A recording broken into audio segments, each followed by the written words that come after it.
అల్లాహ్ సుబ్హానహు వ తఆలా స్వచ్ఛతను ప్రేమిస్తాడు, సత్యాన్ని ప్రేమిస్తాడు, మంచిని ప్రేమిస్తాడు.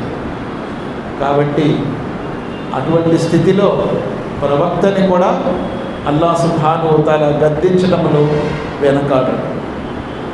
మహాప్రవక్త ముహమ్మద్ సల్లల్లాహు అలైహి వసల్లం వారు ఒక అంధుడు, ఒక గుడ్డివాడు పెద్దవాళ్ళతో కూర్చొని విఐపీస్తో కూర్చొని మాట్లాడుతున్నప్పుడు వచ్చాడని ముహమ్మద్ సల్లల్లాహు అలైహి వసల్లం వారు కాస్త ఇబ్బంది పడ్డారు, బాధపడ్డారు.